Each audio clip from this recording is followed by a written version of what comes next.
Welcome to the Intelligence Spotlight series. Today we are starting with a wonderful person. Meet Jenna Dolecek. She's part-time investigator, part-time human rights defender, and full-time believer in the power of open source intelligence. With over 10 years in the field, Jenna's work sits right where the digital world collides with real-world justice, actually. And she's armed with an LLM in international human rights and humanitarian law from the University of Essex. She's not just tracing tweets or mapping satellite imagery. She's using OSINT to expose war crimes, document abuses, and support accountability in some of the most complex conflict zones of our time. You might have seen her work with Myanmar Witness and or Eyes on Russia, or OSINT for Ukraine, for instance. Projects where she didn't just watch history unfold, but helped capture it in real time with digital evidence. She's also a rostered expert with Justice Rapid Response, where she brings geospatial and investigative tools into fight for justice. But beyond the data, Jenna's also a teacher at heart, building capacity, training new investigators, and pushing for ethical, sharp, and resilient OSINT practices wherever she goes, actually. And it's quite inspiring.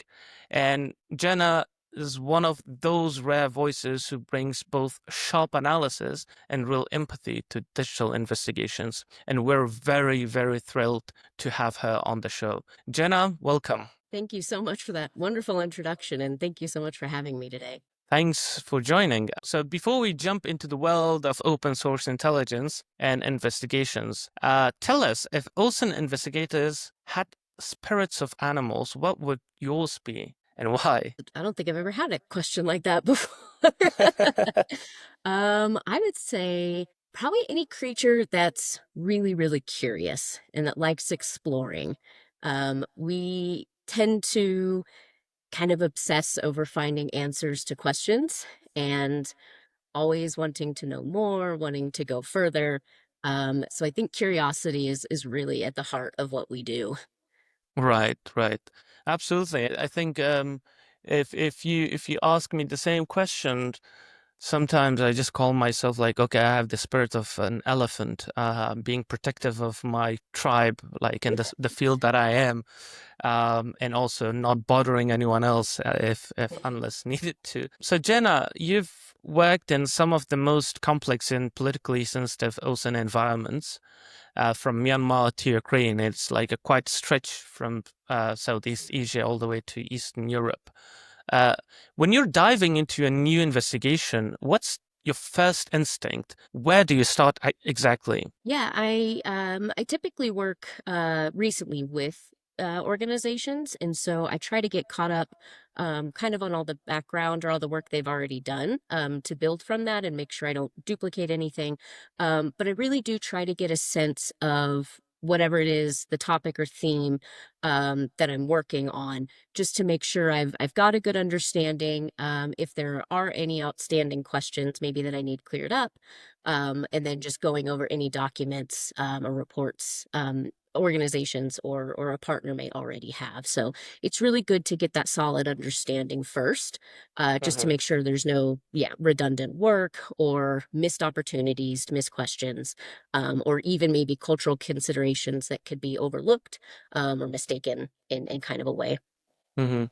Yeah, interestingly, that's one of the ways and very important ways to start into an investigation. So your work also bridges OSINT in international law, and it's also partly because of your background, I assume.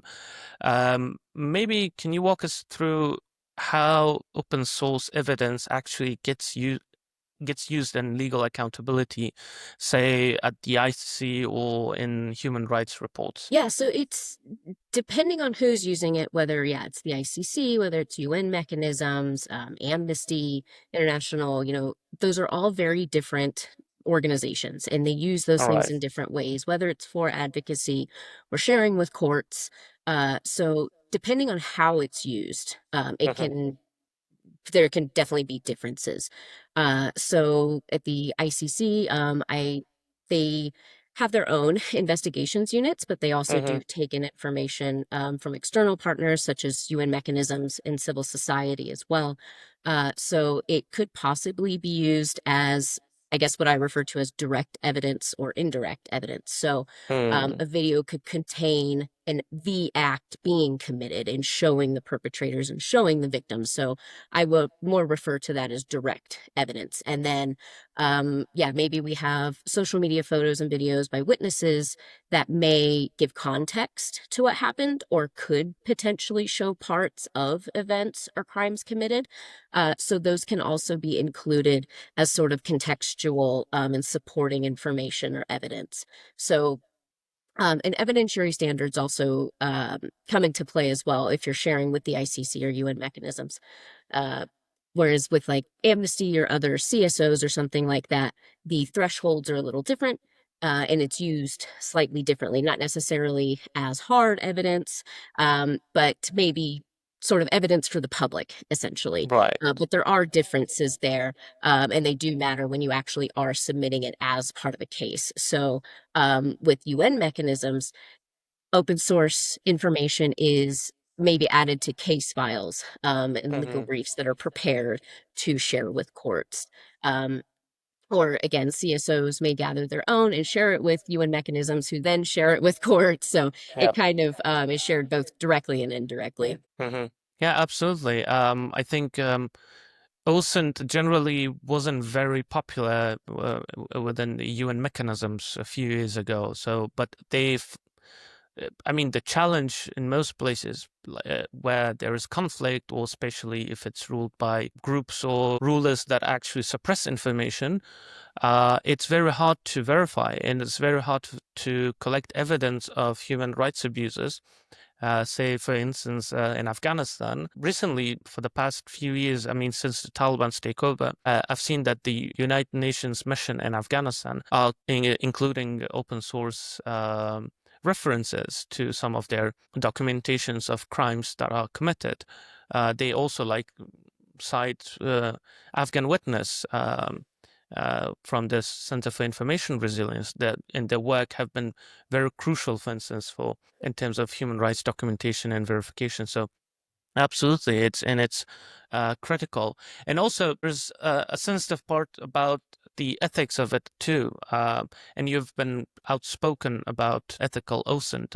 And in real terms, what does that look like when you're dealing with things like graphic content, for instance, potential witnesses, or just be disinformation around an incident? Yeah, there's a lot of pieces of the sort of ethical puzzle, if you want to call it. Yeah, yeah. There's obviously concerns for staff, for collectors, for investigators, concerns for people who either have come across the content and have sent it to us, or that took it directly and maybe Hmm. sent it to us. And then, of course, ethical considerations for those who were shown in the photos or videos. So this is something I encountered fairly early on in my open source career. Thankfully, they touched on ethics very early. This is back in probably 2016 when I got my first training on it at the University of Essex through Amnesty International's Digital Verification Core. So we talked about yeah, privacy concerns, Hmm. how to protect people that we find in content, and then this carried over to a project I worked on with Tom Jarvis, who's also at the Center for Information Resilience, Right. Yeah. called Tibet Research Project. And that was kind of one of our first more real world hands on experiences with how do we protect people, especially when we're, you know, taking on a topic that is very hostile to some governments Yeah. or parties or things like that. So, you know, we always start out with never, ever, ever, ever publish any sort of identifying information about witnesses or victims, even if it's at the expense of your investigation or something like that. But I think we're all at a point, especially in investigation, where it is understood that that's what you do. That's not going to Hmm. impact your credibility or anything like that. The only thing is um, potentially a sharing partner like a mechanism or the court might ask for that original source, Hmm. but it's done in a very secure and confidential manner that still will not put that potential provider at risk. Hmm. So, secure methods of communication are essential, secure methods of information transmission, encryption, all those things are steps you need to take to keep people safe. At Hmm. Center for Information Resilience, at Myanmar Witness, our methodology when we would enter things into our database, we had a particular section for privacy concerns. So Hmm. if you could see any victims or witnesses faces, if it was filmed maybe from their home, or there was any sort of other identifying information in the video, we would Right. not reference it publicly. We would mark it as a Hmm. privacy concern. And if it was used in a report, we would say it private source with privacy concerns. So we would never Hmm. publish that. But then we might have to share it again with a mechanism or a court, because they obviously need the original source.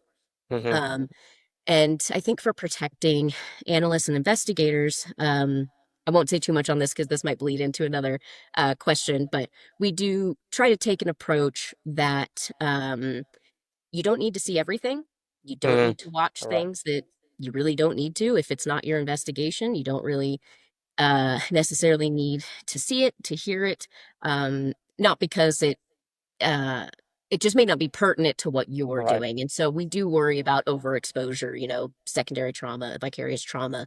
I also take an approach to just don't do anything you don't need to do, to kind of protect yourself as well. Yeah, yeah, absolutely. I also dealt with a lot of those contents in the beginning, and it was difficult to manage because at the end of the day, when you're working on an investigation, sometimes the human mind, once it's focused, it gets too deep looking at the details that normal people wouldn't look at, especially if you're carrying forensics of, Mhm. okay, the entry wound, where is the entry wound, where is the exit? What type of explosive? Was it a bullet? What was it, right? So that overall exposes you to a lot of graphic details, but then I learned another approach to carry on. For instance, I did a lot on Afghanistan, and there was a lot of executions in the first and the second years of the Taliban's takeover. Like they would execute prisoners, and a lot of killings and revenge killings that were happening. But most of them, interestingly, were also recorded. So they were talking. So of course you have a very distorted video, bullets and shouting, and then you hear things, but every detail matters in that situation. And I wouldn't watch the whole video. I would just keep listening what they're saying, and then through that I would just say, okay, the victim said that, and then okay, they were killed, and then the perpetrator said that, and that was used as a translation, for example. Or if that was about an execution, I wouldn't try to associate about their identity as a background. Oh, that's a human being. I It is in a way, but you also have to protect yourself, and I think it requires also some time to build that resilience of considering it purely in a cold-hearted manner that doesn't affect you. But of course, you never will be a cold-hearted person. But that's the thing. But in its responsibility, and it's a defensive mechanism to do that. And but now, I mean, since the last year, things are changing in the OSINT world as well. And a lot of traditional OSINTers are, some are finding it difficult to deal with AI, for instance, and some are happy about it because okay, the argument is that for some it makes their work easier, but for some saying, okay, no, but there are details that AI could never be able to distinguish the context that it has and so on. So I'm also in between both personally, because I see the pros, but I also see the cons. And there's also this rush for the automation of OSINT through AI tools. But you also came from a background that value human analysis more. And so what do you think we're gaining or losing in this AI heavy OSINT wave? This is very timely and relevant. This question has come up a lot this past week, actually. So Absolutely, I'm yeah. I'm kind of with you. I'm like caught in between. Um, I I see an amazing opportunity for application, in so many ways. I mean, it is amazing what it can do. But I do think we need to be very careful about the consequences and downsides of using it, not just in open source, but also in general. Um, so there's so many ways it can help me in my work, mostly just in saving time, which is usually, one of our most precious resource kind of in this field is everything is so time consuming. But at the Right. same time, that's also what it takes to be thorough, which is what you want in an investigation. Of course, you want to, right, turn over every stone, look under every leaf, things like that. Make sure you didn't miss anything. Make sure you got all the details, things like that. But I think it can really be useful in automating some of the smaller tasks that do take up a lot of our time, that are necessary, but that do keep us from potentially focusing on other things as much. Or maybe you have to divide work up across the team, which is still good and usually necessary anyway. Mhm. But maybe somebody gets stuck more with collection, maybe someone gets stuck more with something else. Like I would love it for it to clean my spreadsheets, clean data. Yeah. Everybody usually has a task within their job that is absolutely not their favorite, and they wish something else could do it. So that's a Absolutely. really big one, and collection's a really big one that's really, really time consuming. Even if you have tools that do, screen captures and get the metadata and Mhm. download files and things like that, you still have to sit there while it's doing it.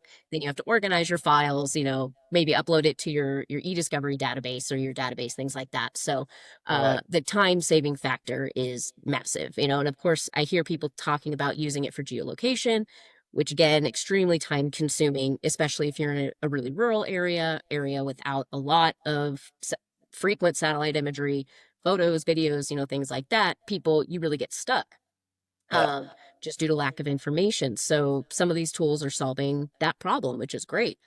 Yeah. But I do have concerns over the security, what we're Yeah. putting in to these systems. We don't know who has access to it. We don't know how it's being used. That is a very big concern for me. Mhm. Of course, the environmental cost is a concern as well. Um, and then at the same time, we've caught it hallucinating, we've caught it lying, making up fake legal cases and citations. So Mhm. even though it's made to save us time, it's also costing us time because then we have to go Yeah. through and review every single footnote that, Yeah. someone produced when we found out it's AI. So Yeah. I think we're putting a lot of trust into something that is definitely not yet perfected. It is improving. And I mean, when it does make a leap, it's in development, it's generally a huge leap. Yeah. So it is getting better, but I think we do have to be very careful with how much we're trusting it, which Mhm. also goes for any tool that we use, especially if it's a third party tool or just kind of made Yeah. by a user on GitHub that we don't know. We kind of want to assume the best in people, of course, but Mhm. we do still need to vet our tools just to make sure. Absolutely. Yeah. So yeah, I think there's a lot of really good applications for it that could really help. But we do just need to be careful, and we need to be having these conversations, which I'm not seeing as much. I Mhm. think it's getting there. We're finally talking about, the potential downsides and consequences. But I think that really needs to be at the forefront of the Right. debate first and foremost, and to again keep people safe. But yeah, I do think there's a lot of potential with it for sure. Yeah, definitely. And also, I guess what the generative AI does is mostly the notion of confidence that it projects when it writes something, right? And even if you try to track it, it will come up with an analysis that is so convincing. But Hmm. then, if you're expert in your field, you know this is all bluff in a way. Yeah. I actually tried it with two different images. One was AI and one was like real. I put the real one and I said, "Oh, I'm not sure about this picture. Is it real or AI generated?" It said, "Oh, you're right about this. This might be AI generated because," and it came up with its standard analysis categories. Oh, because the image is too soft, or the image, the clouds are not correct, or it looks like that. But the image was real, but it was a high quality image. So it thought maybe, okay, because it's high quality, it's AI generated. While for an AI generated, it said, oh, the person looks real. It has a proper wrinkles around the eyes. But of course, AI can't generate those sort of details, and it gets way much better, like with the VU3 of Google that generates videos with dialogue and proper characters and has a lot of cultural understanding, especially because Google has access to the massive data that it has, and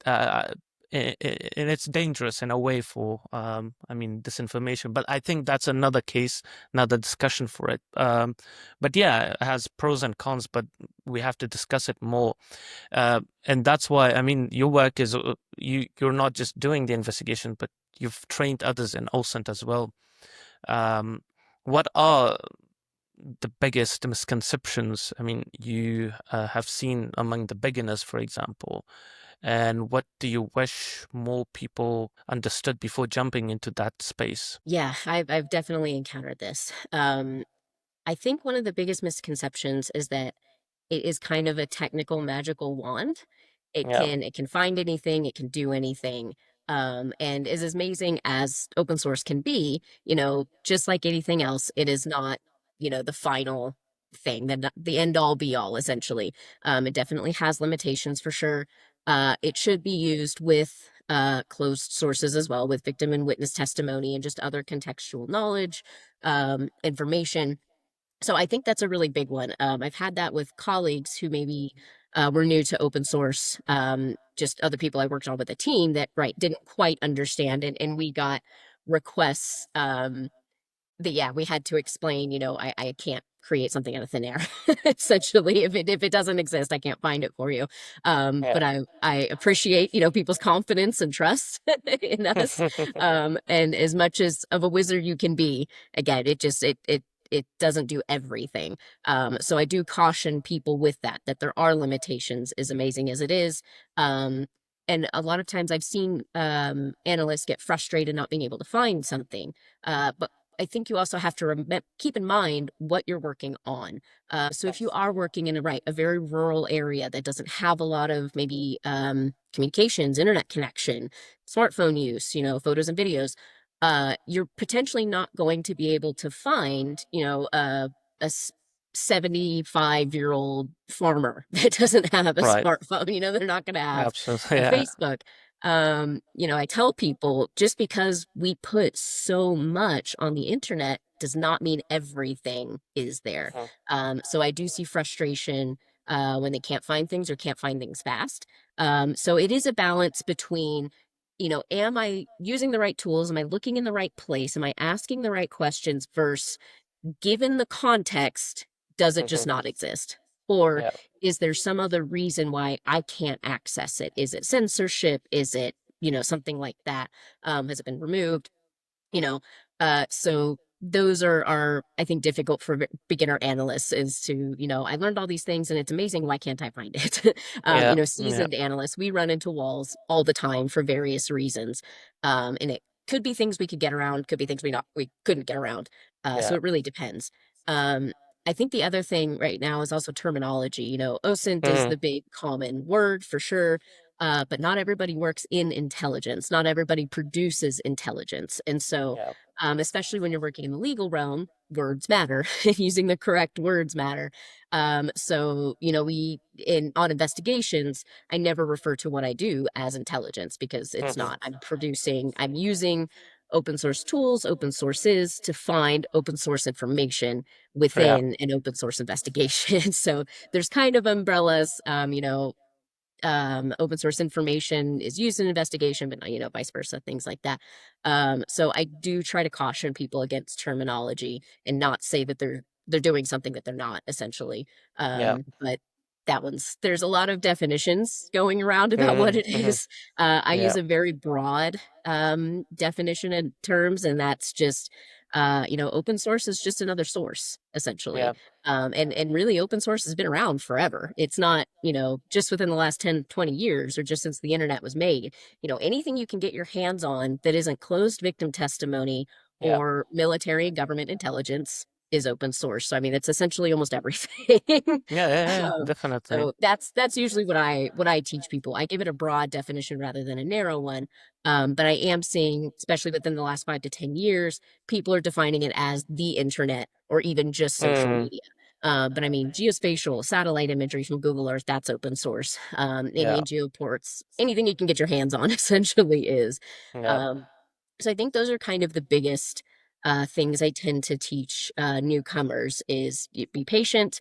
It's not always you. Sometimes the information just isn't there, and that's okay.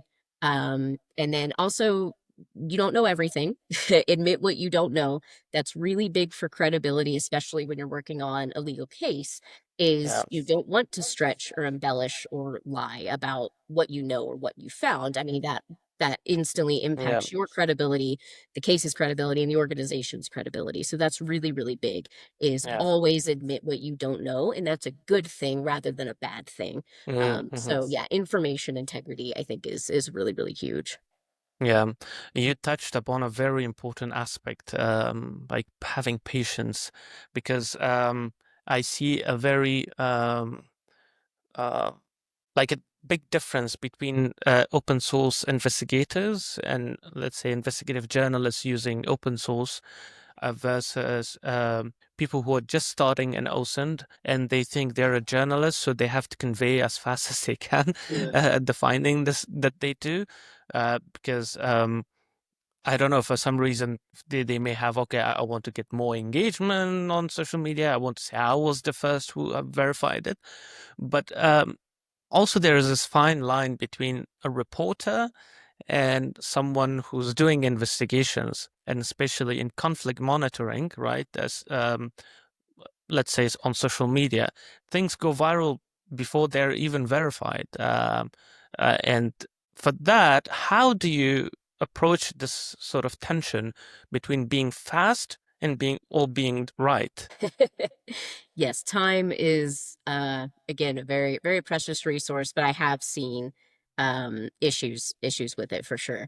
Uh so in my case, working on contracts, sometimes I do have hard deadlines to get some of these investigations done, and it's almost always never enough time. Yeah. But it's so extremely hard to predict how long an investigation is going to take because I don't know what's there until I go looking, and even then I can look here and here and here and here. And so eh, everybody always asks me, when do you know to stop? That's always a Yeah. common question is when do you know to stop?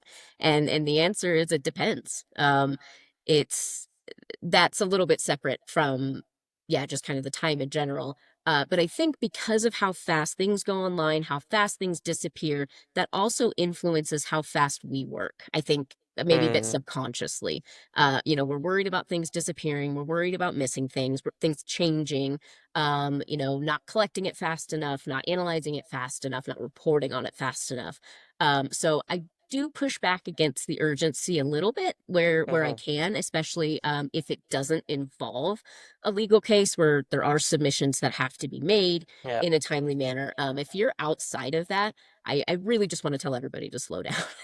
Yeah. Is within reason, of course. Like I said, there are things that are time dependent. There are things that do need to be um told to the public, Yeah. that they deserve to know about. So it's very much a balance, and it's a difficult balance.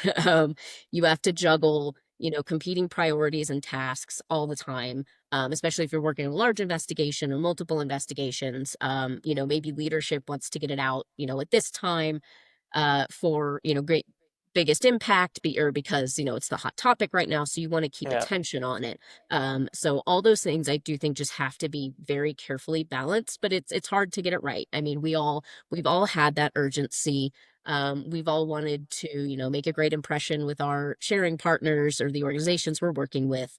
But I think overall we all need to take a bit of a breath, just in general, and I'm absolutely fall prey to it as well. Especially analysts, we get very obsessive. And then if maybe you're a perfectionist on top of that, that those are deadly Yeah. combinations that we have to balance. Um, but I Yeah. think we do need to be a little better about taking our time, especially because with certain biases, we want to jump to certain conclusions. We have to be very, very careful about that. I'm on the team where I do not think all bias can be removed. That's just not possible. Our experiences are our bias, but that's not necessarily a bad thing. I think we just Yeah. have to utilize that properly. But there are other biases that absolutely we do need to be aware of and try to remove as much as possible. So I think one of the biggest that I see is and there may be a proper term for this, so I apologize if I don't know it. But kind of being on the side of the good guys. You want to assume that if something comes out that they did that was wrong, you don't want to believe it because they're the good guys. Why would they do that? So there is sometimes a lot of pushback against also investigating and exposing wrongdoing by the good guys essentially, or just always assuming, oh no, that's not them, or that's disinformation by the other side to discredit them. So I think, Yeah. you know, that has to be balanced carefully as Mm, well. But yes, there is just kind of a sense of urgency in general. There's so much going on. There's so much information, people should know. But we need to be careful and, like you said, not sacrifice the integrity of the information mm, mm, or the quality essentially, mhm, just to make sure, right, so people get views or something doesn't disappear, or we get it out there. Like, things are going to be missed, things are going to disappear, and that is something that we just have to accept. We cannot collect everything all the time, and we mhm. don't need to as well. So, you gotta be quick and try to verify that before it spreads even faster. Uh, And the problem with algorithm is that once something gets trending, you have to counter it at that moment because that keyword is trending. So when you write and use the similar keywords, you get those views and your content is also pushed towards it. But if you do it, let's say 24 hours later, in terms of like a video fact checking, of course, the next that video is irrelevant. Whether that was true or not, nobody even talks about it anymore. That's how it works. Unfortunately, that's how algorithm is, and I blame it for it. But uh, you got to play around sometimes. Um, Now, I think it's best to talk about tools because I think that's the most favorite thing about being an OSINT investigator. Um, so, what's one OSINT technique or resource you think is underrated at the moment, but has helped you again and again in your investigations? Yeah, and this one might be a little boring for people, but I do see a lot of cases where reverse image search is ignored. That step is Yeah. ignored. Um, that has caught several cases of misidentification, false identification. I had an investigation that I was working on, and I had a few pictures of an individual, and I did use them to try and find reverse image search to try and find other content. And the pictures that I had kept bringing up this other individual.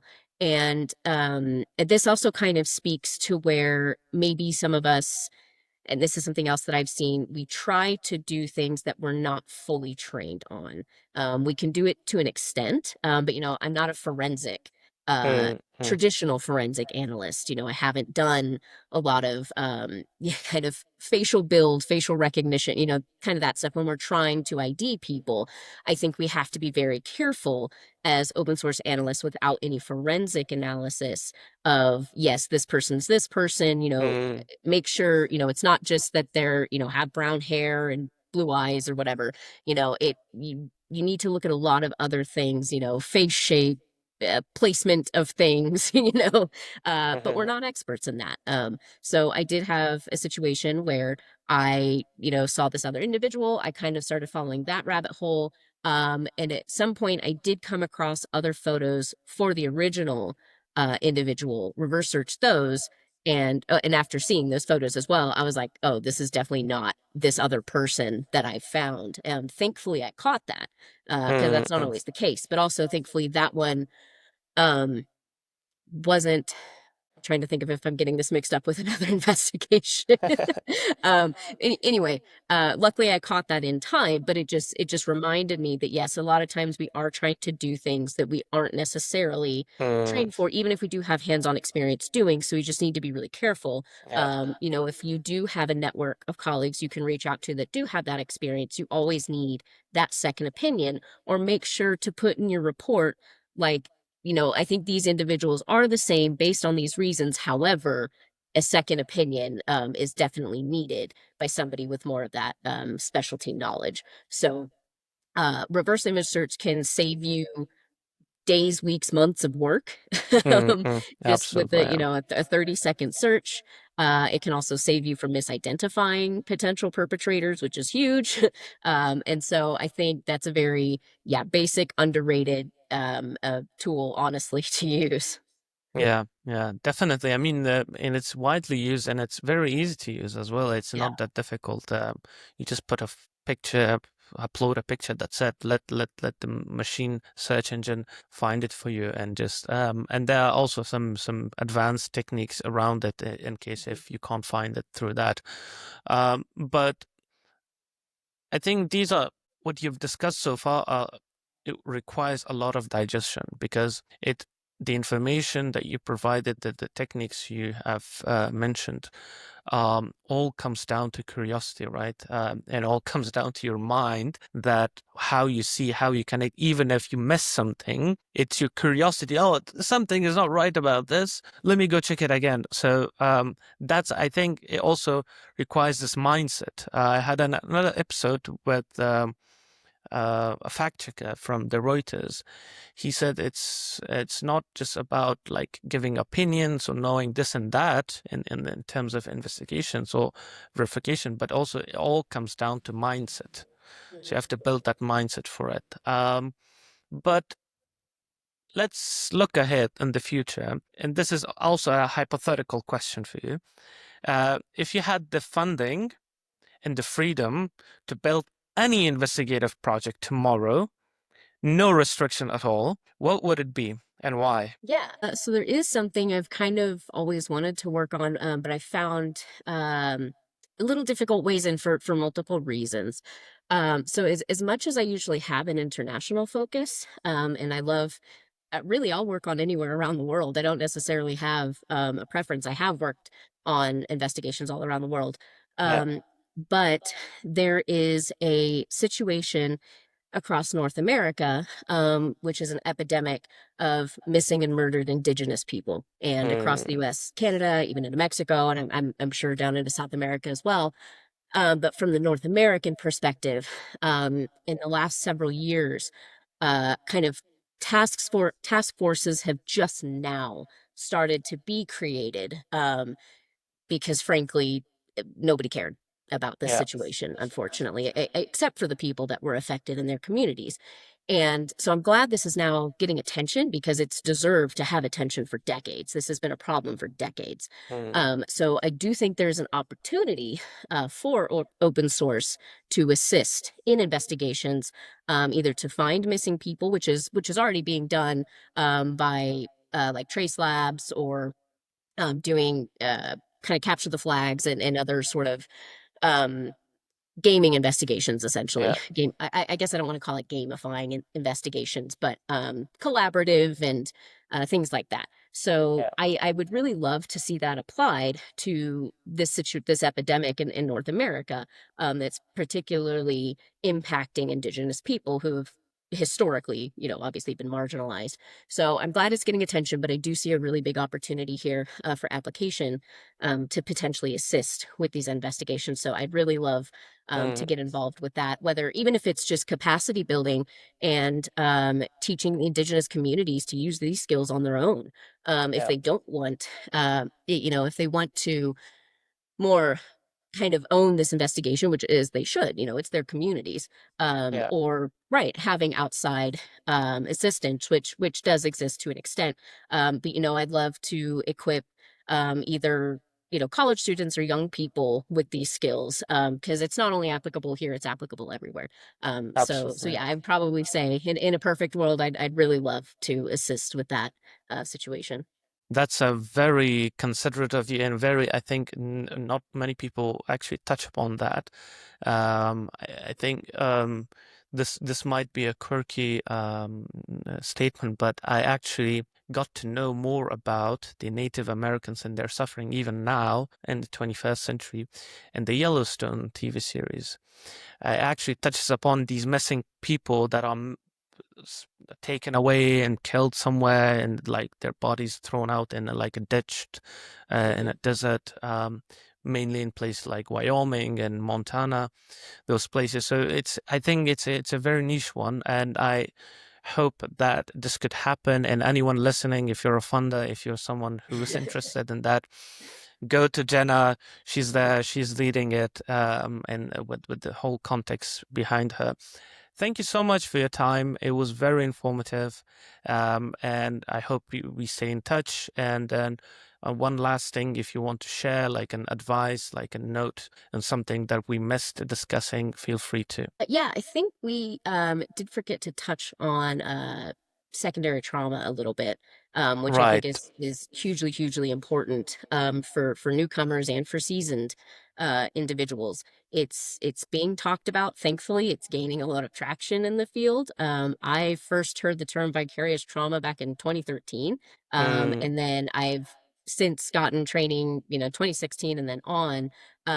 But I think some organizations are still falling a little short.